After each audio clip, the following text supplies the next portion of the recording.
Hi guys, welcome back. ഞാനിപ്പോൾ നിഫ്റ്റിയുടെ ചാർട്ടിലാണുള്ളത്. ഇന്ന് നമ്മൾ എക്സ്പെക്ട് ചെയ്ത പോലെ തന്നെ ഒരു ഡൗൺ സൈഡ് മൂവ്മെൻ്റ് ആണ് കിട്ടിയിട്ടുള്ളത്. ഒരു ചെറിയ പ്രോഫിറ്റിലാണ് ഇന്നും ഓപ്ഷൻ സെല്ലിങ് തന്നെയാണ് ചെയ്തിട്ടുള്ളത്.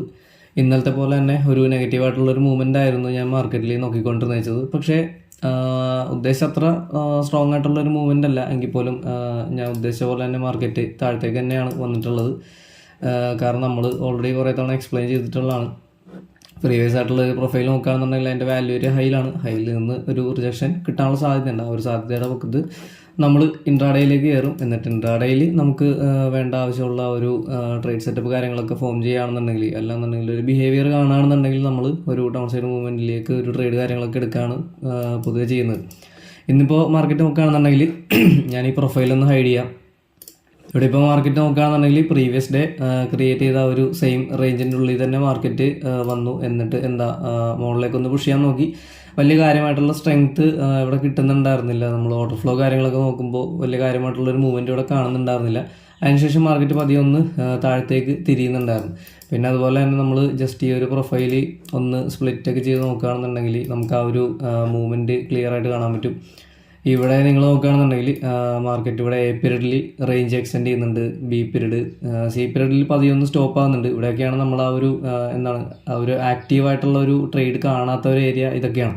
അത് കഴിഞ്ഞിട്ട് വീണ്ടും ഡി പീരീഡ് ഒന്ന് എക്സ്റ്റെൻഡ് ചെയ്യാൻ നോക്കി. അത് കഴിഞ്ഞിട്ട് ഈ പീരീഡ് വന്നപ്പോഴത്തേക്കും എന്ത് ചെയ്തു, മാർക്കറ്റ് പതിയെ താഴത്തേക്ക് മൂവ് ചെയ്ത് തുടങ്ങി.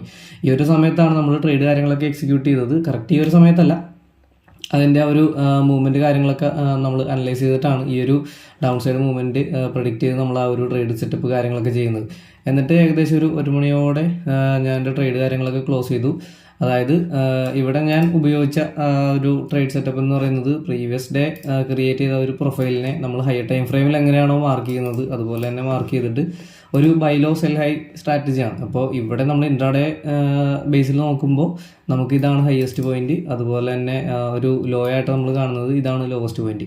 അപ്പോൾ നമ്മൾ സെൽ സൈഡിലേക്കാണ്, അല്ലെന്നുണ്ടെങ്കിൽ ഒരു ഡൗൺ സൈഡ് മൂവ്മെൻ്റ് ആണ് നമ്മൾ എക്സ്പെക്ട് ചെയ്യുന്നതെന്നുണ്ടെങ്കിൽ ഒരു ഹയസ്റ്റ് പോയിന്റിൽ നിന്ന് നമ്മൾ താഴത്തേക്കുള്ള ഡയറക്ഷനിലേക്ക് നോക്കുക. ഇനി അതേസമയം നമ്മൾ ബൈ ആണ് നോക്കുന്നതെന്നുണ്ടെങ്കിൽ ഈ ഒരു ഏരിയ ആണ് നമ്മളുടെ ബെസ്റ്റ് ബൈ ഓപ്പർച്യൂണിറ്റി ഉള്ള സ്ഥലം. ഇവിടെ നിന്ന് നമ്മൾ മുകളിലേക്ക് ട്രേഡ് നോക്കും. എന്നിട്ട് ഈ ഒരു പോയിന്റിലേക്ക് എത്തി കഴിയുമ്പോൾ നമുക്ക് എക്സിറ്റ് ചെയ്ത് മാറാൻ പറ്റും. ഇവിടെ ഞാൻ ചെയ്തതെന്ന് പറഞ്ഞു കഴിഞ്ഞാൽ സെൽ ഹൈ എന്ന് പറഞ്ഞ സ്ട്രാറ്റജിയാണ്. ഇവിടെ അത്യാവശ്യം മാർക്കറ്റ് മുകളിലേക്ക് വന്നു, റിവേഴ്സൽ കാണുന്നുണ്ട്. പ്രീവിയസ് ആയിട്ടുള്ള ഒരു പ്രൊഫൈലിൻ്റെ വാല്യൂ ഏരിയ ഹൈ എങ്ങനെയാണോ റിജക്ഷൻ കിട്ടിയത് അതുപോലെ തന്നെ റിജക്ഷൻ കിട്ടി താഴത്തേക്ക് പോകുന്നത് കണ്ടപ്പോഴത്തേക്ക് ഞാൻ എന്ത് ചെയ്തു, ഒരു ട്രേഡിലേക്ക് കയറി. എന്നിട്ട് ഈ ഒരു പി ഒ സി ഇവിടെ പെട്ടെന്ന് തന്നെ ബ്രേക്കായി. കാരണം നമ്മൾ ഓപ്ഷൻ സെല്ലിംഗ് ആയത് കാരണം കുറച്ച് നേരം കൂടെ ഞാൻ ഒന്ന് ഹോൾഡ് ചെയ്തിട്ടുണ്ടായിരുന്നു. കാരണം ഈ ഒരു ലെവൽ ബ്രേക്ക് ചെയ്യാനാണെന്നുണ്ടെങ്കിൽ പെട്ടെന്ന് തന്നെ ബ്രേക്ക് ചെയ്ത് പോകേണ്ടതാണ്. കാരണം പ്രീവിയസ് ആയിട്ടുള്ള ഓൾ ടൈം ഹൈ ക്രിയേറ്റ് ചെയ്ത ഒരു പ്രൈസിലാണ്. അപ്പോൾ ഇവിടെ നിന്ന് ബ്രേക്ക് ആയി പോകുകയാണെന്നുണ്ടെങ്കിൽ അഗ്രസീവായിട്ട് തന്നെ പോകേണ്ടതാണ്. അപ്പോൾ അങ്ങനെ പോകാത്ത സ്ഥിതിക്ക് എന്തായാലും ഇതൊന്ന് ബ്രേക്ക് ചെയ്ത് താഴത്തേക്ക് പോകുന്നൊരു പ്രതീക്ഷ ഉണ്ടായിരുന്നു. അങ്ങനെ ഞാൻ ഹോൾഡ് ചെയ്താണ്. പക്ഷേ ഉദ്ദേശിച്ച പോലെയുള്ള പ്രോപ്പർ മൂവ്മെൻറ്റ് കിട്ടിയില്ല. പ്രീവിയസ് ആയിട്ടുള്ള ഒരു ഡേയുടെ ആ ഒരു വാല്യൂ ഏരിയ ലോയിൽ തന്നെ വന്ന് അങ്ങനെ സ്റ്റക്കായിട്ടൊക്കെയാണ്. ഞാൻ കുറച്ചുകൂടെ മൂവ്മെൻറ്റ് താഴത്തേക്ക് പ്രതീക്ഷിച്ചിട്ടുണ്ടായിരുന്നു, പക്ഷേ അത്രയും മൂവ്മെൻറ്റ് കിട്ടിയിട്ടുണ്ടായിരുന്നില്ല. ഇതായിരുന്നു ഇന്നത്തെ ട്രേഡ് ഉണ്ടായിരുന്നത്. നാളെ ഇതുപോലെ നല്ല ട്രേഡ്സ് കിട്ടുകയാണെന്നുണ്ടെങ്കിൽ ഞാൻ എന്തായാലും അപ്ഡേറ്റ് ചെയ്യാം.